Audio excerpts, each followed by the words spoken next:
Bonjour. Aujourd'hui, j'entends beaucoup parler, des trois blancheurs. Certes, les trois blancheurs est une vision qu'a eue Don Bosco, et ce n'est pas un dogme, c'est une intuition géniale qui nous parle de la communion profonde entre la Sainte Eucharistie, le cœur immaculé de Marie et l'infaillibilité papale. Qu'est-ce que cela veut dire? Ça ne veut pas dire que quoi qu'il en soit, le pape est infaillible, bien évidemment.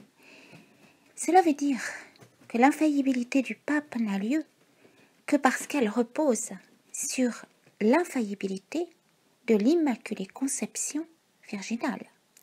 Car l'Immaculée Conception virginale n'est pas autre chose qu'une disponibilité absolue à Dieu. Ça n'est pas un privilège de supériorité, c'est simplement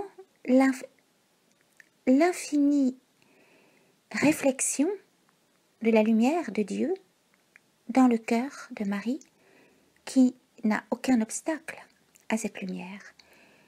Et c'est la seule créature qui est dans sa nature même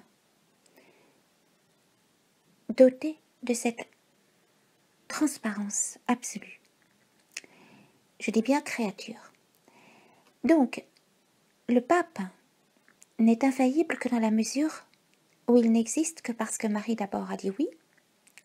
Oui à l'incarnation du Verbe, oui à son Immaculée Conception, oui à l'incarnation du Verbe à l'Annonciation, oui au pied de la croix, en accueillant l'humanité tout entière et le sacerdoce de Jean d'une certaine manière. Voilà. Donc cette infaillibilité papale, oui certes, sur cette pierre je construirai mon Église, et les puissances des enfers ne l'emporteront pas sur elle, et il l'a bien dit à Saint-Pierre. Mais encore faut-il que Saint-Pierre soit profondément uni à cette conception immaculée et qu'il ne la trahisse pas. Je m'explique. Il ne peut se recevoir que de cette disponibilité absolue. Et c'est vraiment la phrase de Saint Paul, il faut obéir à Dieu plutôt qu'aux hommes. Voilà. Donc aujourd'hui, le pape, l'Immaculée Conception de Marie, c'est quoi? Qu'est-ce qui est attaqué aujourd'hui? Évidemment, c'est la vision de Dieu, c'est l'union à Dieu. Et cette communion à Dieu, elle se fait particulièrement au moment où Dieu appose son visage et donc sa mémoire dans nos 46 chromosomes à l'instant T de la conception humaine. Or, c'est cela que les marchands du temple de nos corps sont en train de défaire. C'est cela que les marchands du temple de nos corps, les vautours dont il est question dans les évangiles, là où est le corps, là seront les vautours. Et il s'agit du corps humain, du corps qui est créé au moment de la conception, mais il s'agit aussi du corps du Christ, du corps spirituel du Christ qu'est l'Église. Donc, les deux sont profondément liés. L'Eucharistie, le lieu de l'Eucharistie, et l'Eucharistie elle-même, et le lieu de la conception. Donc, comment peut-on ne pas comprendre que toutes ces manipulations génétiques, et certes, le pape s'est positionné contre l'avortement, et je l'en remercie, mais comment peut-il, par ailleurs, imposer des restrictions pour entrer au Vatican, en sachant que ces restrictions dépendent étroitement d'un bonbon administré, et dans ce bonbon administré qui est élaboré à base, malgré tout, de cellules souches embryonnaires issues d'un avortement.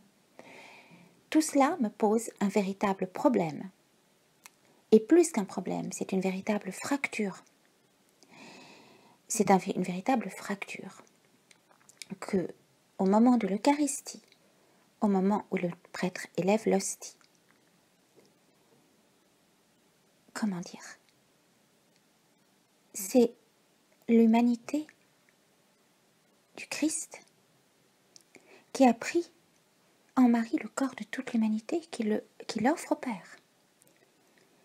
Mais comment peut-on comprendre que ce que le grand prêtre éternel Jésus-Christ a voulu sanctifier par son incarnation, a voulu sauver l'unique Rédempteur par son incarnation, soit défait soit saccagée, soit défigurée par des manipulations génétiques et par des bonbons qui affectent l'ADN à terme.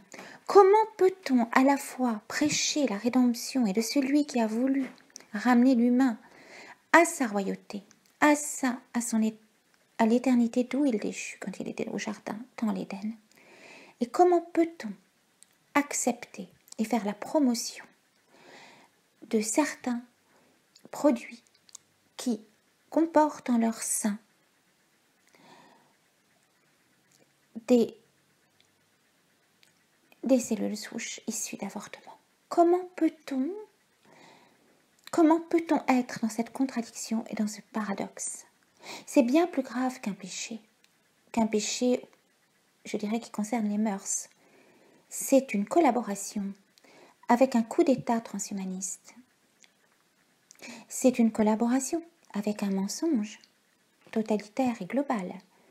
C'est une collaboration avec quelque chose qui peut nous faire basculer la civilisation dans quelque chose, dans un système qui non seulement n'est plus chrétien, mais qui est bien pire, qui est un système antichristique, où les êtres humains ne seront absolument plus respectés dans leur liberté de conscience. Voilà, je voulais adresser ces quelques réflexions, et j'espère de tout cœur que sa sainteté, qui ne veut plus se faire appeler ainsi, mais veut se faire appeler, je l'avais lu, se considère comme l'évêque de Rome, entendra mon cri et ma parole.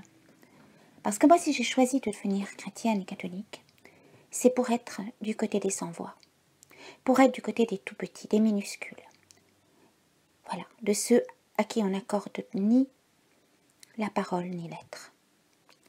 Voilà, vive Jésus, vive les trois blancheurs, vive l'Immaculée Conception de la Vierge Marie, vive la Sainte Eucharistie et vive l'infaillibilité papale si elle repose sur le oui immaculé de la Vierge. Amen.